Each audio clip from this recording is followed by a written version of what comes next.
Hey everybody, it's Tripl-L, and today let's talk some My Hero Academia. This time specifically, let's talk quirks and just my opinion on some of them. This video, as you can see the title, it's the 5 coolest quirks of Class 1A, or the 5 best quirks of Class 1A. I haven't decided what I'm going to title it, but the gist of this video though is that just letting you guys know which quirks in the class are some of my favorites, and the criteria for getting onto this list are really pretty much quirks that I think have some pretty incredible potential, or they're doing really interesting things and they're not simple. It's pretty much the more complication that the quirk has or can pack, the more it kind of shines for me. I really enjoy that aspect of the quirks in Class 1A. So yeah, that's what the video is going to be about. Just going to be listing the 5 characters with the 5 coolest quirks, or the 5 best quirks, whatever we're going to call it in the video. Maybe I'll call it both. It's just the quirks that I think have the most potential. So let's just get right into it. It's non-scripted, so it's going to be a bit more free-flowing. Apologies if my words get messed up, but let's get right into it.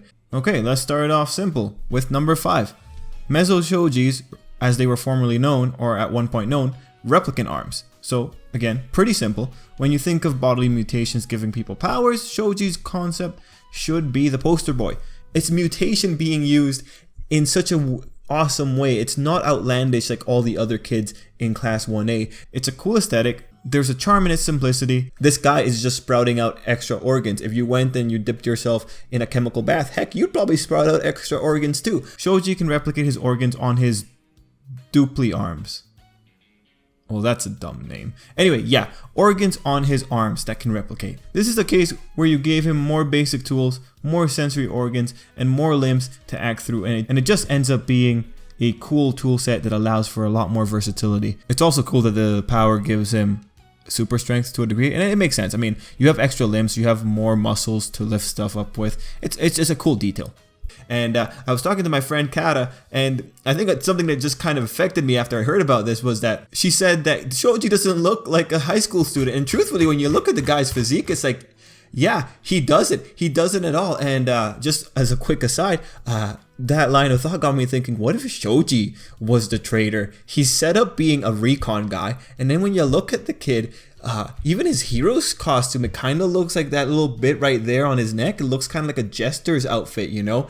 He's got a weird aesthetic. And also, look, that mouth, it looks so evil, doesn't it? Doesn't that seem like an evil mouth? And guys, look at this kid's room. Anyone who has a room that's that minimalistic, something's going on. But yeah, no, not talking about the quirk anymore. Shouji for traitor, whatever. Moving on, we have Jiro's quirk, earphone jack. Now this quirk's shining point is the versatility. When you think my power are earphone jacks, you wouldn't immediately think the end result that we get with Jiro. The author could have just kept it at being able to hear better, but revolving the power around the transmission of sound in general so that she can both receive and send out sound, that was a great move. The idea of her heartbeat being the sound that gets pushed out was another good move too. And then going on from that, just the idea of her jacking into a human body and then her transmitting sound, you know, that can cause a lot of damage. She can wreck a lot of stuff in there. And for the record, I do acknowledge she needs tech to be able to reach her maximum damage potential, but we should know she's already at a point where she can destroy boulders without tech, and that's a pretty big accomplishment. Also, her earphone jacks double her whips, making it so that this girl could move her jacks through space. Again, it gave it so much versatility. I can barely wiggle my ears. I can only imagine how much muscle she has to pull to do that kind of maneuver. And hey, sound manipulation is pretty cool. Moving into number 3, Ochiko's zero gravity. Alright, listen. Ochiko is cancelling out a fundamental force of the universe. That's big. The weight of an object comes from the acceleration due to gravity interacting with the mass of the object. For this to work, for something to be weightless, she's pretty much making it so that the gravitational field vectors, mind you, force vectors that are independent of the object being touched, are ignoring the object in question. And man, it just feels like there's something big hiding in there, like something that can be exploited. I want a scientist to come tell me what we can do with no gravity acting on an object in an isolated field. Someone please tell me. Also, I think, Ochiko could reasonably develop her power into being the amplification of an object's weight. I think that would be pretty cool too. Anyway, the other two have a lot of versatility, but Ochiko is canceling laws of physical reality, and that's why I'm putting her a bit higher. Anyway, moving on. Number 2 for me is Tokoyami Fumikage. So Tokoyami's quirk, Dark Shadow. Look, this is one of the coolest quirks. When you think about super cool supernatural powers, this one should be at the top of the list in the My Hero Academia world. Why? Because 1, Tokoyami's quirk creates a second ego. Okay, man, that's pretty incredible. We do have another quirk that can make another mind technically by cloning. That doesn't matter. That's whatever. It's a copy of another mind. But Tokoyami produces an ego that is able to think and act on its own, and it is capable of reacting to environment and having the environment affect its thought processes. It gets angrier or more ferocious if it's dark, and it gets really timid if it's light outside. That's pretty cool. Just by the bare fact that, hey, this created a second mind. How can we justify that scientifically, the creation of a second mind, and where is that mind hidden? Is it using part of Tokoyami's brain to like facilitate its ego? Man, I don't know. It's still pretty cool. Another really interesting aspect of it is manipulating an energy that we can't manipulate, that being the shadow that makes up Dark Shadow. Like, what would you characterize that substance as? The only one you can really compare Dark Shadow to in terms of mysterious substance is Aoyama's quirk, Naval Laser, since it's producing effectively hard light. But going back into Dark Shadow, you're giving something that is effectively the lack of light or a shortage of light, and you're giving it weight, you're giving it its own mind. Like, it's just a cool quirk. And again, Dark Shadow's look is pretty badass, so that, you know, that goes a long way. But for this quirk, it's really the creation of a second mind and the manipulation of a substance that we cannot manipulate ourselves. It makes it cooler than quirks like Ashido and Bakugo. It puts it right above that just because it's such an esoteric substance.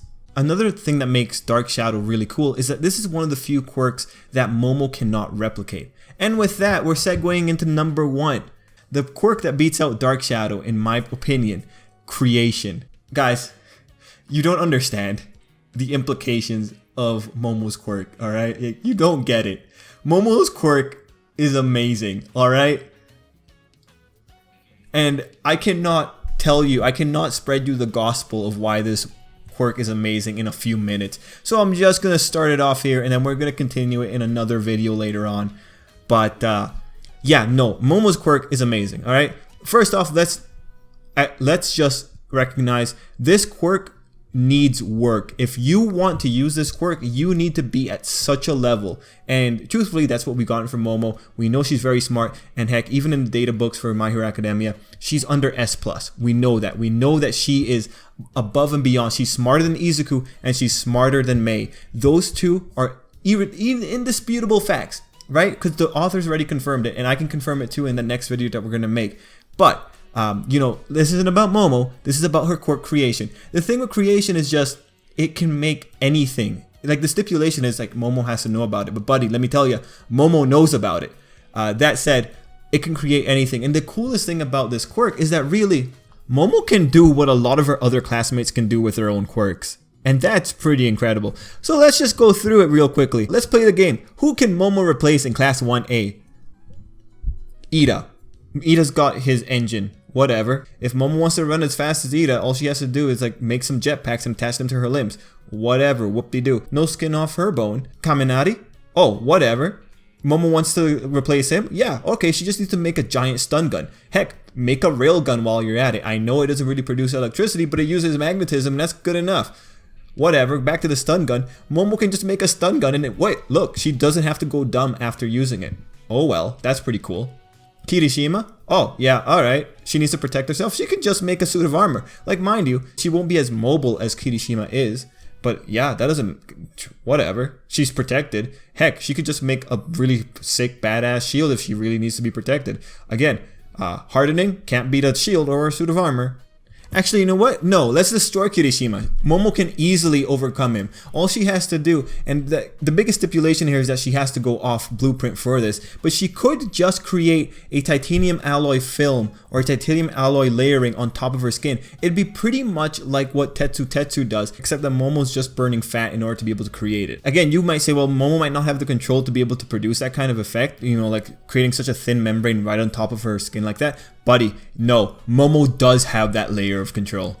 But yeah, Kirishima and Tetsu, whatever, Momo just has to make a layer of metal on top of her skin. Done. Shoji, okay, he can recon. Yeah, alright, that's pretty cool. Momo can make a bunch of spy devices. Whoop-de-doo. She wants to listen better, she can make a listening device. She wants to see better, she can make a periscope. She wants to exert more strength, she can make one of those like really cool military frames that help you lift stuff. Heck, she can make an Iron Man suit if she really needs to. All she needs is a proof of concept, and thankfully the Hero Academia world has Mei in it. She just needs to go get a blueprint from Mei and she'll know how to make it. And you guys might say, Momo can't produce the devices that Mei can produce.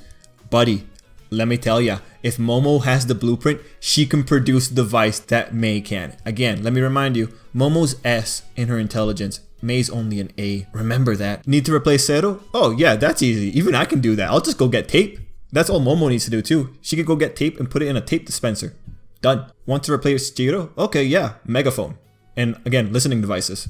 Done. Want to mimic Todoroki? Alright, kind of hard to replace Todoroki with his ice side. That, you know, props to him. Like Momo, from what it seems like, Momo can only produce room temperature objects, so she can't produce ice. Yeah, okay, Todoroki wins, but for the flamethrower, not a big deal. It has the same amount of control that Todoroki has, if not better. Bakugo?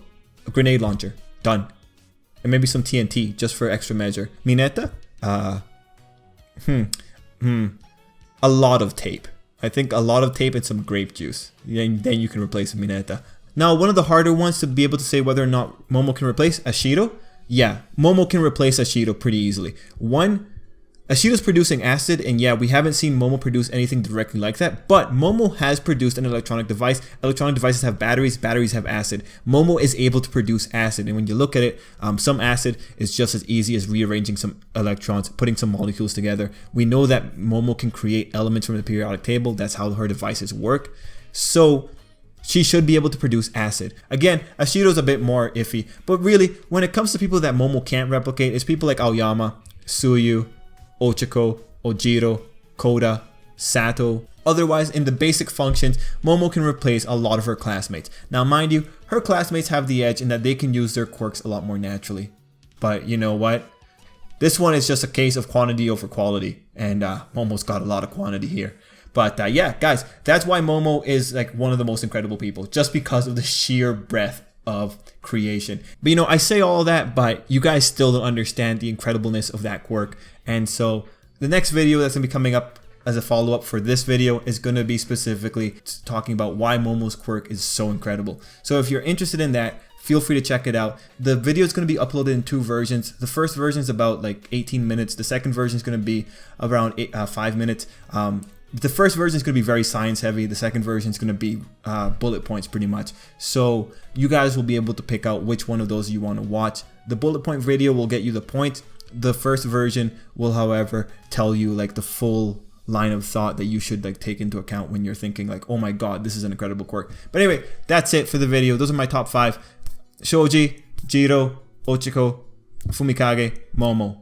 Guys, what do you think? What are your favorite quirks in Class 1A? And if you like these style of videos, let me know. We could do it for some other characters.